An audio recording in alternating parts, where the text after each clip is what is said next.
Bismillahirrahmanirrahim. Assalamualaikum warahmatullahi wabarakatuh.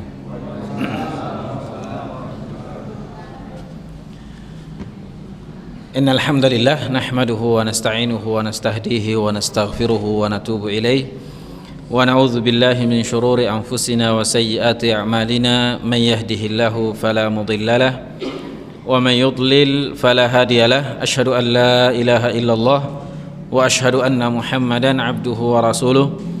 Allahumma salli wa sallim ala nabiyyina Muhammad wa ala alihi wa ashabihi wa man tabi'ahum bi ihsanin ila yaumiddin, amma ba'du. Alhamdulillah, kembali kita memuji, bersyukur dan berterima kasih kepada Allah Azza wa Jal. Kembali diberikan kesempatan untuk bisa duduk bersama mempelajari ayat-ayat Allah Subhanahu wa ta'ala, dan semoga apa yang pernah disampaikan oleh Rasulullah kita dapatkan. Rasulullah SAW pernah bersabda, majtama'a qaumun fi baitin min buyutillah yatluna kitaballah wa yatadarasunahu bainahum illa nazalat alaihimus sakinah wa ghasyyathumur rahmah wa haffathumul malaikah wa dzakarahumullahu fi man indah. Tidaklah suatu kaum bermajlis di salah satu dari rumah Allah Subhanahu wa ta'ala mempelajari ayat-ayat Al-Quran, saling mengajarkan tentang ayat Al-Quran, kecuali akan Allah berikan kepadanya 4 hal. Yang pertama, ketenangan insya Allah akan selalu ada dalam jiwanya. Malaikat akan turun membentangkan sayapnya menaungi mereka, dan mereka diliputi rahmat Allah Subhanahu wa ta'ala. Dan yang terpenting, nama kita dikenal dan disebut-sebut oleh Allah di hadapan para malaikatnya. Maka terkadang ada orang yang tidak dikenal di bumi tapi sangat terkenal di langit karena sering menghadiri majelis ilmu, sering menghadiri mujalasatu ahlil ilm, dan sering melaksanakan tadabbur ayat Al-Quran. Taib, jamaah sekalian dimuliakan oleh Allah Azza wa Jal, insyaallah pada kesempatan ini kita akan mengkaji bersama di antara surah yang paling pendek di dalam Al-Quran, ya, surah yang pendek tapi memiliki makna yang cukup mendalam. Semoga waktu antara maghrib isya ini bisa kita gunakan dengan sebaik-baiknya dan bisa kita pelajari bersama ayat-ayat yang ada dalam surah yang mulia ini, surah yang sangat pendek, yaitu surah Al-Kautsar. Terdiri dari 3 ayat. Inna a'tainakal kautsar fasalli li rabbika wanhar inna syani'aka huwal abtar. Pertama, surah ini ada khilaf di kalangan para ulama kita, apakah dia makkiyah atau madaniyah. Kalau dari segi nama biasanya disebut Al-Kautsar atau Inna a'tainakal kautsar. Sebelum masuk pada pembahasan setiap kata dari ayat ini, ada 2 hal yang perlu untuk kita jelaskan terlebih dahulu.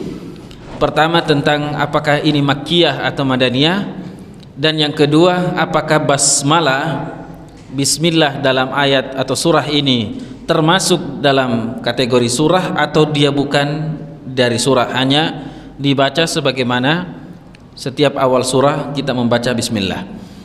Yang pertama, apakah dia makkiyah atau madaniyah?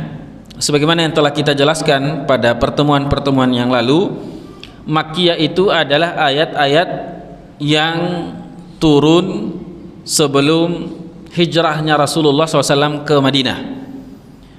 Adapun madaniyah adalah ayat-ayat atau surah yang turun setelah Rasulullah SAW hijrah ke Madinah.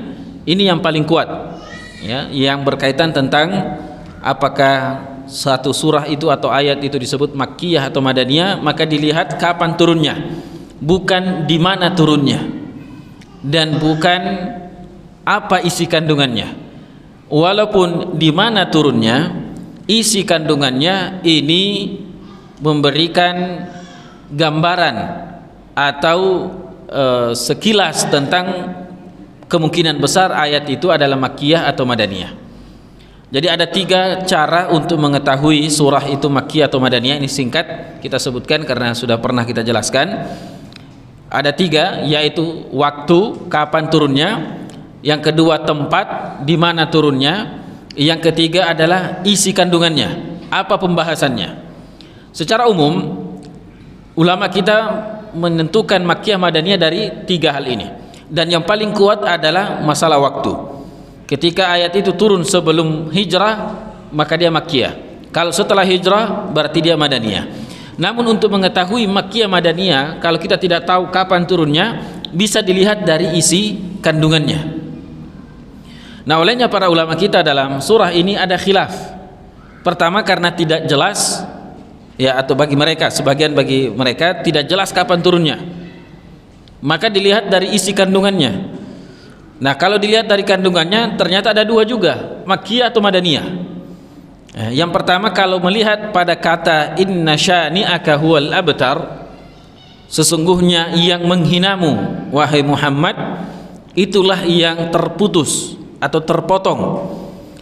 Ini ayat bercerita tentang ada 3 kemungkinan, yaitu Abu Jahal atau seorang Yahudi yang datang dari Madinah ke Makkah, atau dia adalah seorang di Makkah yang menghina Rasulullah sallallahu alaihi wasallam, yang mengatakan bahwasanya Muhammad ini karena setelah menikah dengan Khadijah, anak laki-laki beliau yaitu Abdullah meninggal dunia.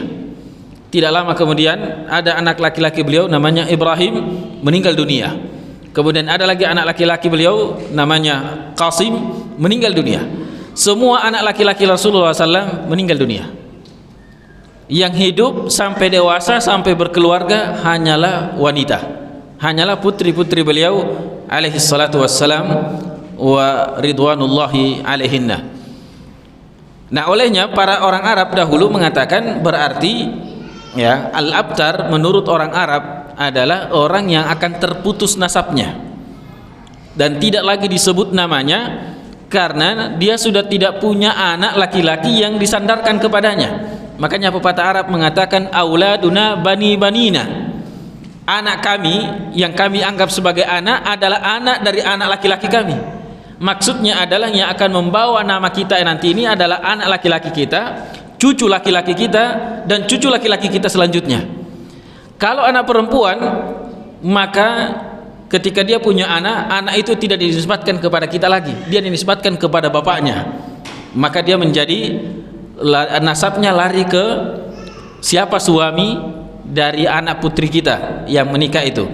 Makanya ketika anak-anak Rasulullah SAW yang laki-laki ini meninggal dunia, mereka mengatakan khalas, ya, Rasulullah atau Muhammad itu akan terputus nasabnya dan tidak akan pernah disebut namanya. Dalam bahasa Arab disebut dengan batar atau abtar. Makanya Allah mengatakan inna syani'aka huwal abtar. Nah, kalau dilihat dari kisah ini, maka ayat ini menceritakan tentang kejadian di Makkah, berarti ini adalah Makkiyah. Tapi kalau melihat ayat sebelumnya, fasalli li rabbika wanhar, salatlah karena Allah, karena Rabbmu wahai Muhammad, wanhar, dan sembelihlah hewan kurban. Nahar yang dimaksud di sini adalah hewan kurban. Hewan kurban atau ibadah kurban itu disyariatkan di Madinah, bukan di Makkah.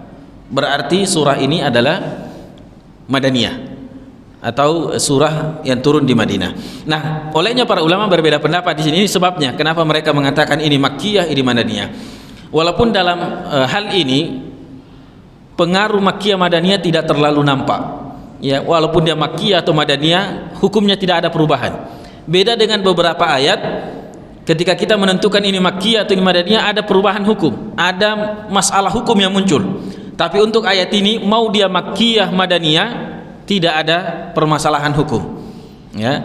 Dan Allah Ta'ala alam, kami lebih condong kepada pendapat yang mengatakan surah ini adalah Madaniyah, turun di Madinah. Walaupun ada pembahasan tentang di Makkah, itu kan menceritakan apa yang pernah terjadi, dan saya kira tidak jadi masalah, ya, jika ada ayat turun di Madinah menceritakan tentang apa yang pernah terjadi di Makkah. Dan Wallahu taala alam, ya, ini kami lebih cenderung kepada pendapat ulama yang mengatakan surah ini adalah madaniyah, ditambah dengan sebuah hadis yang menyebutkan tentang kapan turunnya ayat ini, yaitu hadis yang diriwayatkan oleh Imam Muslim dari sahabat yang mulia Salim. Salim ini, Salim Maula Abi Hudzaifah, itu masih kecil dan dia membersamai Rasulullah SAW di Madinah, bukan di Mekkah. Otomatis kalau dia menceritakan berarti kejadiannya adalah di Madinah. Salim mengatakan, kuntu ma'a Rasulillah SAW fa'ughmiya atau fa'aghfa alaihi ghifa'ah. Saya pernah bersamai Rasulullah SAW, karena Salim ini adalah pembantu Rasulullah yang biasa menemani Rasulullah SAW, dan waktu itu masih kecil tapi sudah memahami, ya, perintah dan memahami apa yang terjadi. Lalu kemudian, ya, Rasulullah SAW tiba-tiba pingsan atau tertidur, ya, kalau dikatakan pingsan mungkin tidak, tapi seolah-olah tertidur. Dan Rasulullah SAW sebagaimana yang pernah beliau sampaikan, ainaya, mata saya ini bisa tidur tapi hati saya tidak pernah tidur. Ya, makanya dalam beliau, ya, dalam kekhususan beliau sebagai manusia, ya, kan manusia itu bagaimanapun akan tidur istirahat, tapi beliau, mata beliau bisa tertidur tapi hatinya tidak. Sebagaimana juga beliau bisa diberikan makan oleh Allah Azza wa Jalla dalam keadaan tidur. Makanya beliau boleh puasa wisal, puasa nyambung, ya, puasa dari pagi sampai malam, malam tidak makan sampai pagi lagi, kemudian makan tidak puasa lagi, tidak makan sampai berhari-hari. Ini Rasulullah SAW boleh melakukan, untuk umatnya tidak boleh, ya. Rasulullah SAW mengatakan, saya ini tidak seperti kalian, saya itu kalau mau tidur dikasih makan oleh Allah Azza wa Jalla, kalau kalian tidak. Nah, ini diantara kekhususan, dan nanti insya Allah akan disebutkan dalam kalimat inna a'tainakal kautsar. Nah, dalam hadis ini Salim menceritakan ketika itu Rasulullah SAW tiba-tiba tertidur, ya, atau ya sekitar mirip dengan pingsan. Lalu tidak lama kemudian beliau terbangun sambil senyum, ya, senyum, dan nampak dari wajahnya kegembiraan.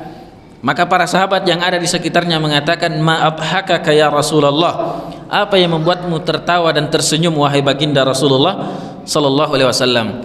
Beliau mengatakan, barusan ada ayat surah yang turun kepada saya, lalu beliau membaca Bismillahirrahmanirrahim, dibaca bismillah, Bismillahirrahmanirrahim, inna a'tainakal kautsar fasalli li rabbika wanhar inna syani'aka huwal abtar. Kejadian ini dikisahkan oleh Salim, dan Salim itu ada di Madinah. Maka dari hal ini kami lebih cenderung memilih surah ini adalah madaniyah. Terkait dengan yang kedua, sebelum kita masuk pada pembahasan kalimat-kalimat yang ada dalam ayat ini, adalah Bismillahirrahmanirrahim. Sebagaimana yang mungkin kalau kita masih ingat pembahasan tafsir surah Al-Fatihah, ya, kita sudah membahas tentang Bismillahirrahmanirrahim di surah Al-Fatihah. Secara ringkas saya ulangi. Pertama, ada Bismillahirrahmanirrahim dalam Al-Quran yang harus kita yakini dia adalah ayat Al-Quran, yaitu dalam surah An-Naml, kalau tidak salah ayat 33, innahu min Sulaimana wa innahu Bismillahirrahmanirrahim. Ini harus diyakini adalah ayat Al-Quran, tidak boleh diragukan. Kapan diragukan bahaya, ya, ini tidak boleh diragukan. Ini yang pertama. Yang kedua, Bismillahirrahmanirrahim di setiap awal surah kecuali Al-Fatihah dan inna a'tainakal kautsar, pendapat ulama yang paling kuat adalah bukan termasuk dari surah tersebut, ya. Jadi setiap Bismillahirrahmanirrahim di awal surah kecuali Al-Fatihah dan inna a'tainakal kautsar, pendapat yang paling kuat yang kami anggap adalah yang mengatakan Bismillahirrahmanirrahim bukan termasuk dari surah tersebut. Jadi Bismillahirrahmanirrahim, alif lam mim dzalikal kitab la raiba fi, bismillah tidak dihitung, tapi dia dibaca karena di awal surah. Yang ketiga, Bismillahirrahmanirrahim yang ada di Al-Fatihah, sebahagian besar ulama kita memang mengatakan dia termasuk dari surah Al-Fatihah, dan sebagian lagi para ahli tafsir kita mengatakan Bismillahirrahmanirrahim dalam surah Al-Fatihah bukan termasuk surah Al-Fatihah, dia dibaca karena di awal surah. Dan salah satu tanda kalau Bismillahirrahmanirrahim bukan dari surah Al-Fatihah, Rasulullah SAW dalam sholatnya lebih sering membesarkan ketika sholat jahriyah, membesarkan bacaan Alhamdulillahirrabbilalamin tanpa membaca Bismillahirrahmanirrahim dengan keras. Kalau seandainya Bismillah termasuk dari surah Al-Fatihah, maka tidak boleh dibedakan, ya, tidak boleh dibedakan. Namun dalam ayat yang lain, dalam riwayat yang lain, Rasulullah SAW juga pernah membaca atau dalam sholat jahriyah memulai bacaannya dengan Bismillahirrahmanirrahim. Kemudian untuk Inna A'tainakal Kautsar, wallahu ta'ala alam, kami lebih cenderung berpendapat atau memilih pendapat ulama yang mengatakan Bismillah dalam surah Al-Kautsar bukan termasuk dari surah Al-Kautsar. Tapi Rasulullah SAW ketika beliau membaca surah ini, membaca basmalah, karena sudah menjadi hal yang dimaklumi bahwasanya kalau awal surah yang dibaca itu adalah Bismillahirrahmanirrahim. Tentunya setelah isti'adzah ini baca Bismillahirrahmanirrahim kalau di awal surah. Tapi ini berkaitan dengan dua muqaddimah kita tentang surah Al-Kautsar. Tapi kita masuk pada lafaz-lafaz yang ada dalam surah yang sangat pendek ini, bahkan dikategorikan surah terpendek di dalam Al-Quran karena hanya terdiri dari 3 ayat. Yang pertama, Inna A'tainaka Al-Kautsar. Inna di sini kalau kita belajar bahasa Arab, inna itu untuk kata ganti 3 orang ke atas atau 2 orang ke atas. Ya, saya dan Anda itu adalah kami. Ya, 2 orang. Sementara ayat ini maknanya hanya satu, yaitu hanya Allah Azza wa Jalla. Nah, inilah perlunya belajar bahasa Arab dengan baik. Ya, kenapa terkadang untuk satu orang menggunakan kata ganti 3 ke atas? Orang yang tidak belajar bahasa Arab ini bisa menuduh Al-Quran, ya, dan ini kami pernah dapatkan, ya, katanya dari agama lain mengatakan Al-Quran itu mendukung teori Trinitas, ya, Al-Quran mendukung teori Trinitas. Apa buktinya? Banyak dalam ayat Al-Quran yang Allah itu menggunakan kata ganti 3 ke atas. Nahnu, inna nahnu nazzalna dzikra wa inna lahu lahafizun. Kata ganti 3 padahal 1. Ya, mereka memahami berarti bukan 1 sebenarnya, bahwa Tuhan itu ada lebih dari 1. Itu yang mereka pahami. Nah, kita ke bahasa Arab karena ini Al-Qur'an berbahasa Arab. Di dalam bahasa Arab, satu orang itu bisa menggunakan kata inna, kata nahnu, dan itu sebagai ta'zim, sebagai pengagungan terhadap dirinya. Dan Allah Subhanahu wa taala memiliki hak dan berhak untuk mengagumi dirinya. Ya, wa huwal mutakabbirul jabbar. Maka kata inna nahnu lit ta'zim, inna a'tainaka lit ta'zim, pengagungan terhadap diri Allah Subhanahu wa taala. Allah menyebutkan dirinya dengan sebutan yang penuh keagungan. Maka inna di sini hanyalah Allah Subhanahu wa taala. A'tainaka, ya, kita sambil belajar tafsir sambil belajar bahasa Arab juga. A'ta yu'ti. A'ta ini kalau dalam bahasa Arab namanya fi'il madhi. Fi'il madhi itu adalah kata lampau. Jadi dalam bahasa Arab ada kata lampau, ada kata sekarang atau yang akan datang namanya mudhari', dan ada kata perintah. Kata lampau, inna a'tainaka, telah memberi. Wahai Muhammad, kami telah memberimu Al-Kautsar. Ya, Al-Kautsar nanti kita terjemahkan, artikan. Artinya kalau menggunakan kata ini a'tainaka, telah memberimu, berarti Kautsar ini sudah didapatkan oleh Rasulullah sallallahu alaihi wasallam. Itu kalau dari segi lafaz. Ya, dari segi lafaz kami telah memberimu, berarti sudah didapat. Nah, kalau kita kembali kepada makna Al-Kautsar, Al-Kautsar itu adalah sebuah sungai di surga. Rasulullah belum dapat.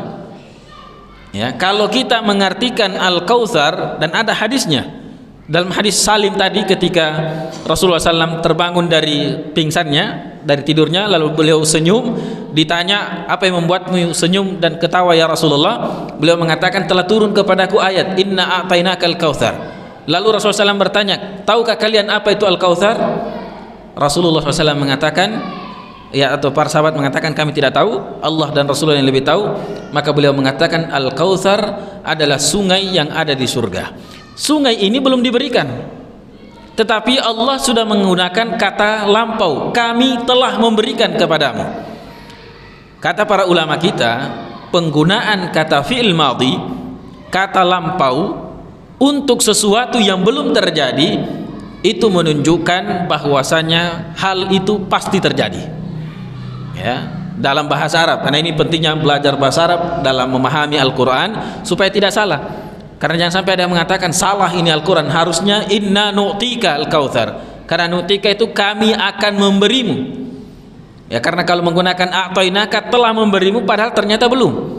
Nah, tapi kalau dalam ilmu balaghah dan ilmu bahasa Arab, ketika kata kerja lampau yang digunakan untuk sesuatu yang belum terjadi, itu artinya sudah pasti akan terjadi. Sama seperti sholat. Ketika kita qomat, qad qamatis shalah, qama itu artinya sudah selesai sholat, padahal kita baru mau sholat. Nah, makanya qad qamatis shalah yang diucapkan oleh muadzin atau yang qamat, kalau dari segi makna dasar itu salah, ya, karena dia mengatakan qad qamatis shalah, sholat telah didirikan, padahal kita belum sholat, takbiratul ihram aja belum, tapi menggunakan qad qamatis shalah artinya apa? Kita pasti akan melakukan sholat, imam sudah ada di depan, ya, artinya sesuatu yang sudah kemungkinan besarnya terjadi. Nah, kalau untuk manusia kemungkinan saja yang terjadi bisa menggunakan hal ini dan belum tentu terjadi. Tapi kalau Allah Subhanahu wa taala yang mengatakan kami akan memberimu, itu otomatis pasti terjadi. Tidak ada yang bisa menghalanginya. Baik, ini kata inna a'tainaka al-kautsar. Ini kita kalau baca sekilas mungkin hanya selesai begitu saja, kami memberimu Al-Kautsar, selesai. Tapi kita belajar bahasa Arab, memahami makna ini, maka kita akan semakin yakin janji Allah pasti terjadi. Maka di situ kita akan merasakan betapa nikmatnya membaca Al-Quran dengan memiliki pemahaman bahasa Arab yang baik. Taib, inna a'tainaka, ka ini lari kepada Rasulullah sallallahu alaihi wasallam. Al-Kautsar, apa itu Al-Kautsar? Ada beberapa pendapat ulama kita, dan saya ingin menggabungkan semua pendapat yang disebutkan dalam tafsiran ini. Yang pertama, sebagaimana yang telah kita sebutkan di awal, Al-Kautsar itu adalah sungai yang ada di surga yang khusus diberikan kepada Rasulullah sallallahu alaihi wasallam. Ada yang mengartikan Al-Kautsar itulah al-haud, telaga yang khusus, ya, diberikan kepada Rasulullah SAW, yang mana jika seseorang dari kita meneguk satu teguk air dari telaga beliau itu, maka dia tidak akan pernah kehausan selama-lamanya. Ini telaga yang diberikan oleh Allah kepada Nabi kita Muhammad alaihi salatu wassalam. Ini yang pendapat yang pertama. Abdullah bin Abbas radhiyallahu ta'ala, sahabat yang paling paham tentang Al-Quran, beliau mengatakan bukan Al-Kautsar itu yang dimaksud, atau hanya itu yang dimaksud, tapi maksud Al-Kautsar adalah kata mubalaghah dari kalimat al-kathir, ya, kathiran. Kathir itu banyak, mubalaghahnya kautsar. Jadi artinya apa? Wahai Muhammad, kami telah memberikan kepadamu dan akan memberikan kepadamu sesuatu yang banyak, nikmat yang banyak. Termasuk diantaranya adalah sungai yang ada di surga yang namanya Kautsar. Nah, kalau Imam At-Tabari dalam metode tafsir beliau yang kami perhatikan ketika banyak membaca tafsir beliau kalau sudah menyebutkan banyak pendapat ulama terkait satu makna dalam Al-Quran, maka pada ujungnya beliau akan mengatakan semua maknanya benar. Nah, itu metode Imam At-Tabari. Ya, seperti misalnya nanti kita akan terjemahkan kata al-abtar. Apa makna al-abtar? Ada 3 maknanya. Di akhir beliau mengatakan semuanya cocok. Ya, inilah yang disebut dengan tafsir atau ikhtilaf ikhtilaf tanawwu', bukan ikhtilaf tadad. Karena dalam ilmu tafsir ada itu perbedaan pendapat yang memang tidak bisa disatukan, harus pilih salah satunya. Contoh misalnya wanita yang diceraikan oleh suaminya, maka dia harus menunggu masa iddah salasata quru, 3 quru. Nah, apa makna quru? Ada yang mengartikan haid, ada yang mengartikan suci. Haid dan suci tidak bisa disatukan, harus pilih salah satunya, 3 kali haid atau 3 kali suci.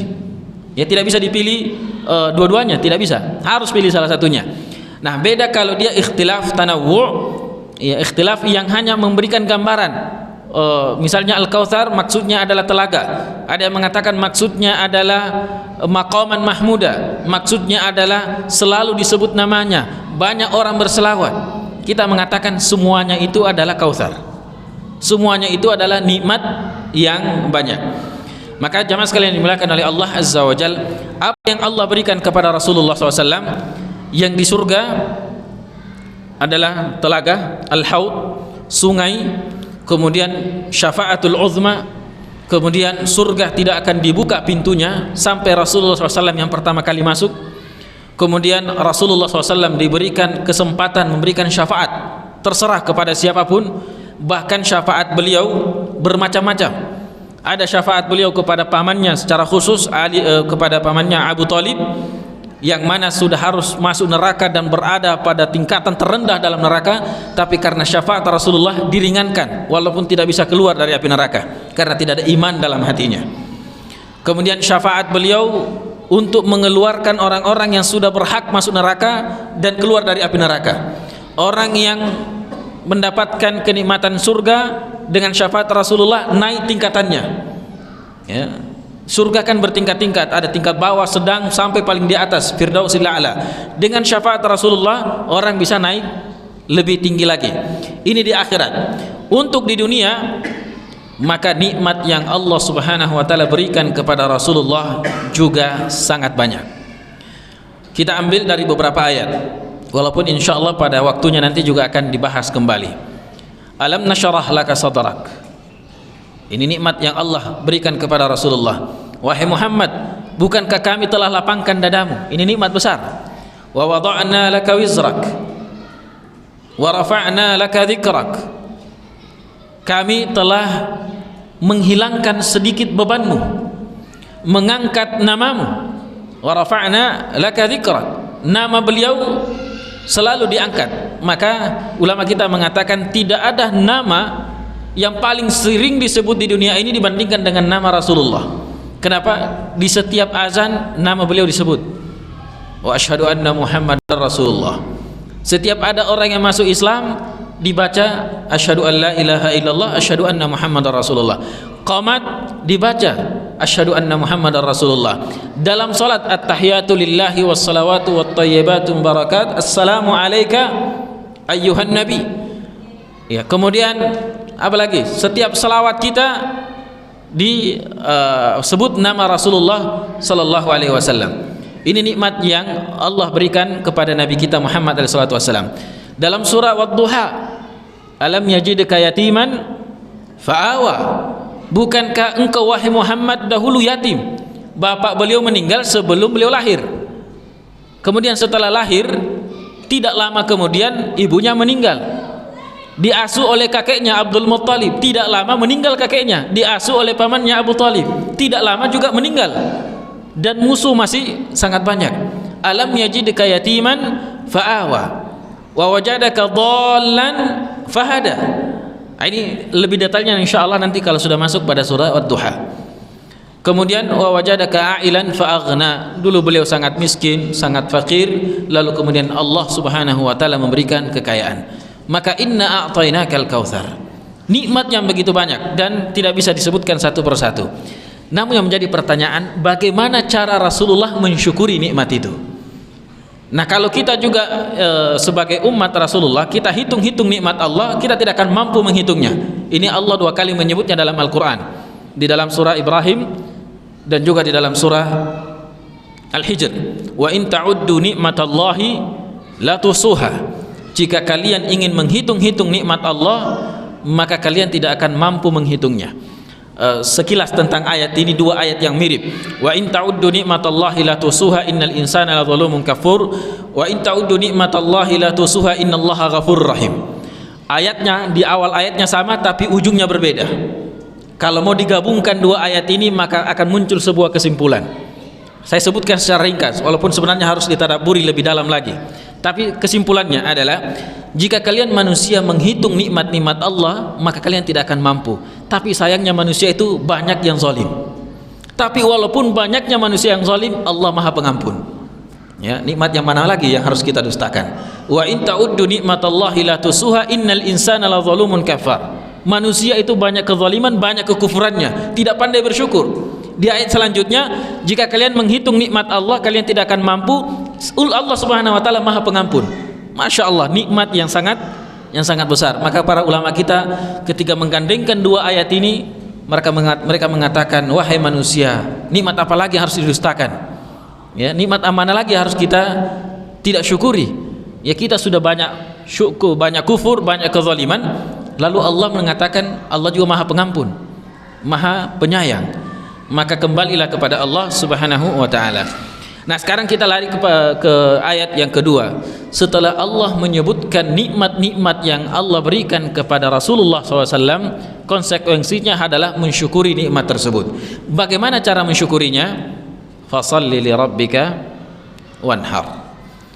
Fasalli li rabbika wanhar. Maka perbanyaklah salat karena Rabbmu dan lakukanlah sembelihan. Ya, walaupun di sini yang dimaksud adalah sembelihan Idul Kurban atau Idul Adha. Taib.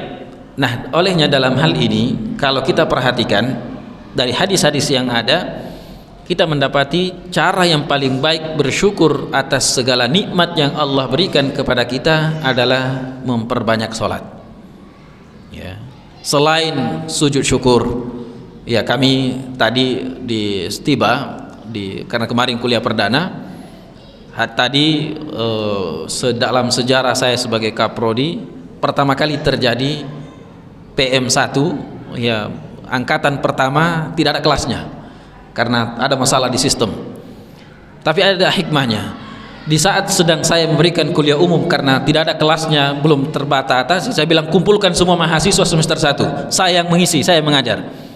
Dari jam 8 sampai hampir jam 10 saya isi.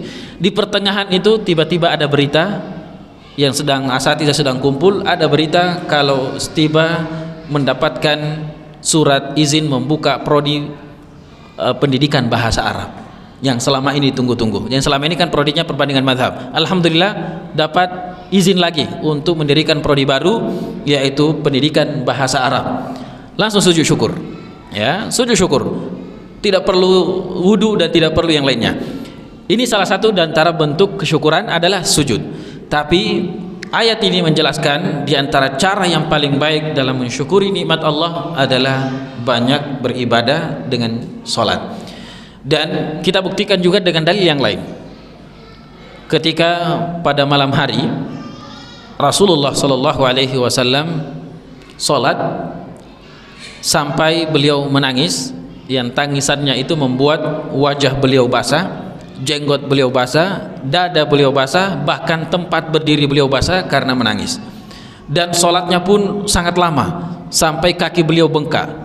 Menjelang subuh datang Bilal bin Abi Rabah. Ini dalam satu versi. Di versi yang lain Aisyah radhiyallahu taala anha datang kepada beliau, atau dua kejadian yang berbeda. Lalu Bilal bin Abi Rabah mengatakan, ya Rasulullah, kenapa engkau melakukan semua ini? Harus lama duduk menangis sejadi-jadinya dalam kesendirian beribadah kepada Allah, kaki bengkak disebabkan karena lamanya berdiri. Bukankah Allah telah mengampuni dosa-dosamu yang telah lampau? Dan seandainya ada dosamu yang akan datang, Allah sudah jamin akan mengampuni. Bukankah Allah telah menjamin surga bagimu? Bahkan engkau lah yang akan pertama kali masuk surga dan tidak ada yang masuk surga sebelum engkau. Apa kata Rasulullah SAW? Afala akunu abdan syakura. Beginilah saya mensyukuri nikmat Allah, yaitu dengan banyak salat. Dan di sini perintah Allah kepada Rasulullah, fasalli li rabbika wanhar, telah dibuktikan oleh Rasulullah. Maka ketika Aisyah ditanya oleh para tabi'in atau orang-orang yang datang setelah para sahabat, termasuk keponakan beliau Urwah bin Zubair, ketika bertanya kepada Aisyah radhiyallahu taala anha bagaimana sebenarnya akhlaknya Rasulullah, maka dengan singkat Aisyah mengatakan kana khuluquhu Al-Quran, akhlak beliau itu Al-Quran. Artinya apa? Ketika ada kata perintah dalam Al-Quran, Rasulullah sudah lakukan. Ketika Allah mengatakan fasalli li rabbika, salatlah karena Tuhanmu, Rasulullah sudah melaksanakan salatnya sampai kakinya bengkak.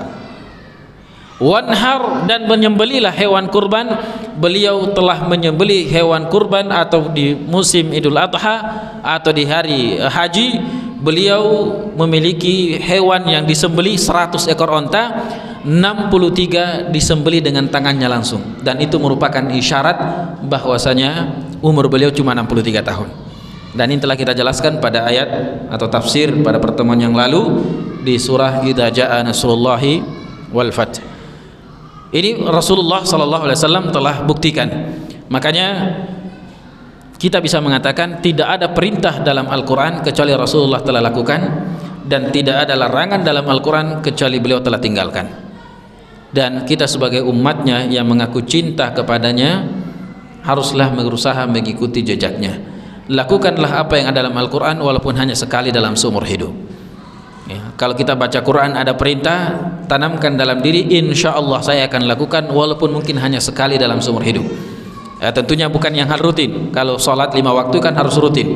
Ada misalnya haji, wa atimul hajja wal umrata lillah, niatkan walaupun sampai sekarang ini belum terbuka, tetap niatkan.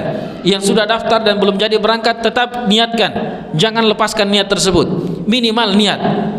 Ya, kemudian ketika ada ayat jihad di jalan Allah Subhanahu wa taala, niatkan walaupun mungkin tidak terjadi, tapi setidaknya ada niat. Man mata wa lam yaghzu wa lam yuhaddits bihi nafsahu lil ghaz mata ala syu'bati minan nifaq. Ya, siapa yang tidak pernah berjihad, tidak pernah juga berniat, maka dia akan mati dalam keadaan kalau nggak salah hadisnya imma nifaq atau maitatal jahiliyah, mati dengan mati jahiliyah. Nah, jamaah sekalian dimuliakan oleh Allah Azza wa Jalla, maka usahakan setiap baca ayat ya, diniatkan. Tapi jangan cuma yang diniatkan yang sesuatu yang sesuai selera kita. Baca ayat fankihu ma taba lakum minan nisa'i mathna wa thulatha wa ruba', langsung niat, oke, ayat ini sangat bagus untuk dilaksanakan, yaitu ayat poligami. Ya, ayat poligami, langsung ini yang diniatkan. Tapi pas disuruh wa minal laili fasjud lahu wasabbih lailan tawila, di malam hari hendaknya kalian bangun untuk sujud dan banyak bertasbih dan berdiri lama, dia bilang lain kali bi. Ya, ini artinya memilih sesuai selera. Ya. Ayat fasjud lahu wasabbihu lailan tawila itu sama datangnya dari Allah, dan juga sama juga bunyi fankihu ma taba lakum minan nisa. Bagi wanita, ayat wa aqimus salata kutiba alaikumus siyam aufu bil ahd itu sama sumbernya dari Allah dengan perintah menutup hijab. Jadi jangan sampai ada yang mengatakan yang penting saya sudah sholat Ustaz, masalah hijab kan yang penting hati dulu dihijabi. Ya, apa juga gunanya pakai jilbab besar, pakai cadar, tapi kalau hatinya belum masih kotor, itu urusan lain. Ya, karena perintah menjaga hati itu sama datangnya dari Allah, perintah menutup aurat juga sama datangnya dari Allah, maka harus sama-sama dilakukan. Walaupun mungkin memang ada istilahnya fattaqullaha mastata'tum, bertakwalah kepada Allah sesuai dengan kemampuanmu. Namun takaran sesuai kemampuan itu jangan menjadikan ukuran kita. Ya, saya Ustadz memang sudah tidak bisa sholat lebih dari 5 menit, itulah kemampuan saya. Ya, saya Ustadz kalau imamnya baca sabbihisma rabbikal a'la tidak bisa matahan. Ya, harus saya itu maunya kalau imam itu baca inna atainakal kautsar saja dengan qul huwallahu ahad. Ini ukuran apa yang harus kita jadikan sebagai tolak ukur dalam masalah ini. Makanya kalau tidak salah saya sudah pernah sampaikan di masjid ini, tapi tidak apa-apa saya ulangi. Ya, Abdullah Al-Azzam ketika ditanya bertakwalah kepada Allah sesuai kemampuanmu, beliau bertanya bagaimana itu sesuai kemampuan. Maka beliau mengatakan, atau beliau tidak bisa menjelaskan dengan kata-kata. Beliau bangkit dari tempat duduknya, di depannya ada lapangan, beliau berlari. Dia kelilingi itu lapangan 1 putaran, 2 putaran, 3 putaran, pingsan. Ya, sampai pingsan. setelah disiram siuman, berdiri, bangkit, lari lagi, lari kencang, putaran berapa kali putaran, pingsan. Setelah siuman, disiram air, siuman, lari lagi sampai sisa detik-detik terakhir. Kalau dia masih lari, mati. Beliau mengatakan, inilah kemampuan saya. Ya, jadi kalau kita disuruh menghafal 2-3 ayat, saya bilang tidak mampu Ustaz. Selama Anda belum mati berarti itu masih mampu. Ya. Saya biasa sampaikan kepada santri-santri yang menghafal, Ustaz, tidak ini kemampuanku. Ustaz, tidak. Masih bernafas kok itu. Kalau sudah tidak bisa bernafas baru katakan saya, inilah kemampuan saya. Ya, kalau anak-anak mahasiswa disuruh menghafal ini, ya ada Ihsan kemarin saya uji komprehensif tidak bisa menjawab, ya itu tidak sesuai kemampuan itu. Ya, harus sesuai kemampuan, artinya belajar pelajari sampai titik nafas terakhir. Kalau sudah lanjut mati, itu sudah kemampuan terakhir itu. Tapi kalau masih bisa berleha-leha masih berarti belum mengeluarkan segala kemampuannya. Baik, fashalli li rabbika wanhar inna syani'aka huwal abtar. Ya, waktu yang batasi kita. Sesungguhnya orang yang menghinamu wahai Muhammad, ada yang mengatakan sini Abu Jahal, ada yang mengatakan Wa'il, orang Yahudi, dan ada yang mengatakan beberapa orang-orang yang pernah memang menuduh atau menghina Rasulullah sallallahu alaihi wasallam bahwasanya beliau akan terputus. Al-abtar sebagaimana di awal kita sebutkan maknanya adalah terputus. Secara bahasa maknanya al-qata', terputus. Dan ulama kita menyebutkan ada 3 makna al-abtar yang biasa digunakan. Yang pertama adalah maqtu'u khairai ad-dunya wal akhirah, terputus kebaikan akhirat dan duniawi, tidak mendapatkan kebaikan dunia dan tidak mendapatkan kebaikan akhirat. Ini yang pertama. Yang kedua, al-maqtu' al-abtar adalah maqtu'u dzikr, tidak lagi disebut namanya. Kalaupun disebut namanya karena keburukannya. Ya, ini yang ketiga. Yang kedua, yang ketiga adalah al-mu'azzab, yang diadab, yang disiksa. Kata Ibnu Jarir Tabari dan ulama yang lainnya, semua makna ini benar. Semua makna abtar pada 3 makna ini benar. Tidak mendapatkan kebaikan akhirat dan duniawi, tidak disebut namanya selanjutnya kecuali karena keburukannya, dan juga mendapatkan adab dari Allah Subhanahu wa taala. Ketiga makna ini tidak ada pada diri Rasulullah SAW. Inna syani'aka huwal abtar, sesungguhnya yang menuduhmu wahai Muhammad batar, ya karena Wa'il dan Abu Jahal yang mengatakan Rasulullah ini terputus. Ya, artinya karena anak laki-lakinya mati semua, radhiyallahu taala anhum, maka mereka mengatakan sudah Muhammad ini kapan dia meninggal selesai urusannya, tidak akan pernah disebut lagi namanya. Kenapa? Tidak ada anak yang mewarisinya. Nah, inilah pentingnya, ya ada 2 hal yang sangat penting di sini. Penting memang memiliki generasi, ya penting memiliki generasi. Kalau yang hadir, apa saya sebutkan, saya setiap malam Selasa ada kajian tafsir di Ruas TV. Kebetulan tadi malam pembahasan tafsir surah Al-Insyiqaq, pembahasan tentang keluarga, wa yanqalibu ila ahlihi masrura, ya, dan juga innahu kana fi ahlihi masrura, pembahasan tentang keluarga. Yang saya ingin sampaikan di antara pembahasan kami itu bahwasanya di antara nikmat dunia atau nikmat surga yang ada di dunia atau yang sama adalah adanya keluarga. Maka yang jomblo sampai sekarang yang belum menikah itu tanda-tanda penghuni neraka itu. Ya, sifat afwan, ya bukan penghuni neraka, sifat penghuni neraka, afwan, salah sebut. Ya, kenapa? Karena orang yang ada dalam surga sifatnya itu punya keluarga. Yang jomblo ini alhamdulillah punya keluarga, ada bapak, ada ibu, ya. Tapi maksudnya adalah punya anak, punya istri, punya keturunan. Ya, maka sebahagian ada yang mengira bahwasanya seseorang itu akan selalu dikenang namanya lewat anak-anaknya. Ini dari satu sisi memang benar, nasabnya akan selalu disebut. Tetapi yang paling menentukan adalah apa yang telah kita tinggalkan. Rasulullah SAW yang kami ketahui tidak memiliki putra yang darinya lahir generasi beliau. Yang ada adalah dari putri-putri beliau, Hasan dan Husain ibnu Ali, ya, ibnu Abi Talib. Walaupun nisbahnya kembali juga kepada Rasulullah SAW sebagai kakek beliau atau cucu Rasulullah SAW, tapi secara dari anak putranya tidak ada. Tetapi karena kebaikan dan karena hidayah, nama beliau selalu disebut dan selalu akan ada di dalam hati-hati kita sampai hari kiamat.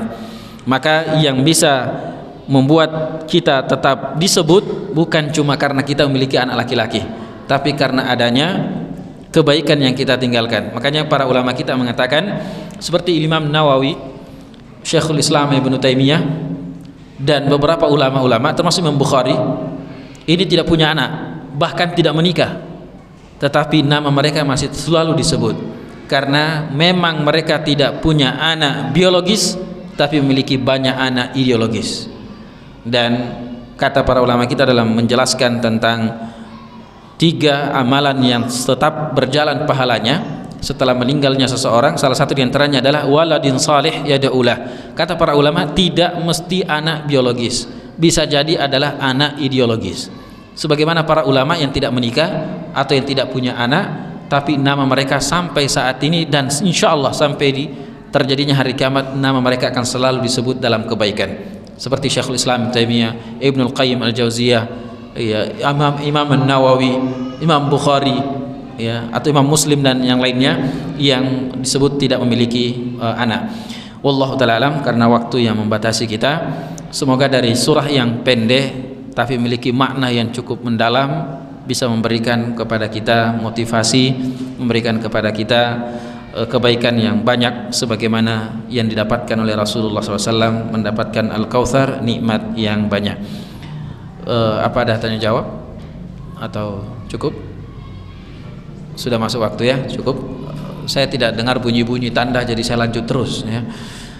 Baik, saya kira cukup sampai di sini. Subhanakallah bihamdik, asyhadu an la ilaha illa anta, astaghfiruka wa atubu ilaik. Assalamualaikum warahmatullahi wabarakatuh.